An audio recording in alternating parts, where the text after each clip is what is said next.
Assalamualaikum warahmatullahi wabarakatuh. Bertemu kita bagi sesi pengajaran dan pembelajaran di rumah bagi subjek Bahasa Melayu tahun 4. Kita teruskan dengan tema 5, iaitu jati diri, patriotisme dan kewarganegaraan. Tajuk kita pada hari ini adalah Petua Kejayaan. Anak-anak boleh buka di buku tab, buku suratnya, buku surat 89. Mesti anak-anak tertanya, apakah maksud petua? Petua adalah nasihat, petunjuk atau panduan yang berguna. Okey, baik. Mari kita rujuk dahulu petikan kita pada hari ini. Situasinya, Zara di perpustakaan, dia membaca maklumat penting tentang Petua Kejayaan Murid Cemerlang. Okey, Zara dia membaca buku di perpustakaan berkaitan dengan murid yang cemerlang. Apakah murid sudah bersedia untuk menjadi murid yang cemerlang? Terdapat banyak cara seperti yang dinyatakan di bawah. Okay, baik. Jadi anak-anak bertanya kepada diri anak-anak sendiri, adakah anak-anak sudah bersedia untuk menjadi murid yang cemerlang? Baik. Mari kita dengar dan baca petikan Petua Kejayaan untuk mengenal pasti bagaimanakah cara-cara untuk menjadi murid yang cemerlang. Baik. Kita baca murid yang pertama dahulu ya. Saya sentiasa jujur dan menjaga tingkah laku dalam pertuturan serta perbuatan. Inilah sikap amanah yang perlu ada di dalam diri setiap murid. Okey, isi utama bagi murid ini adalah dia mengambil sikap amanah.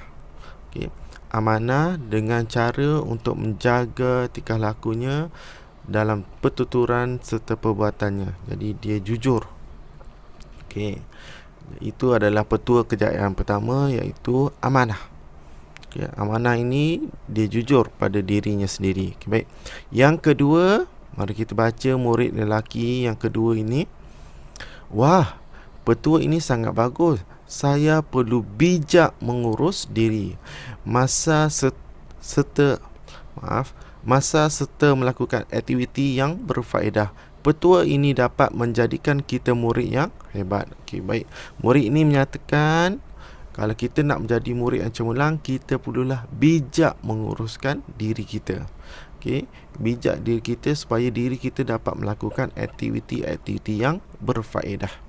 Okey, itu adalah isi bagi murid yang kedua. Mari kita kenal pasti apakah ciri-ciri untuk menjadi murid cemerlang berdasarkan murid yang ketiga ya. Bagaimanakah kamu menjaga kesihatan? Saya memastikan diri sentiasa cergas. Kesihatan mental dan fizikal perlulah dijaga dengan baiknya. Murid perlu mengambil makanan seimbang dan bersenam. Okay, baik. Isi yang ketiga, bagaimana kita nak menjadi murid yang cemerlang, kita perlulah memastikan diri kita sentiasa berada dalam keadaan yang cergas. Bagaimana kita nak memastikan diri kita dalam keadaan cergas? Kita perlulah menjaga kesihatan diri kita dengan cara-cara contohlah mengambil makanan seimbang. Okey. Kalau anak-anak pernah belajar berkaitan dengan piramid makanan. Okay, baik. Dan yang seterusnya, bagaimana kita nak memastikan diri kita cergas, kita mestilah sentiasa bersenam. Okay, bersenam yang terbaik adalah sebanyak 3 atau 4 kali seminggu selama lebih kurang setiap kali itu 30 minit. Okay, baik. Dan murid yang keempat, bagaimana untuk menjadi murid yang cemerlang? Kita baca petikan ini. Saya perlu menjadi seorang yang berdedikasi tinggi. Saya juga bertanggungjawab terhadap tugas yang diberikan. Oleh itu, tugasan yang diberikan oleh guru perlu disiapkan mengikut masa. Baik.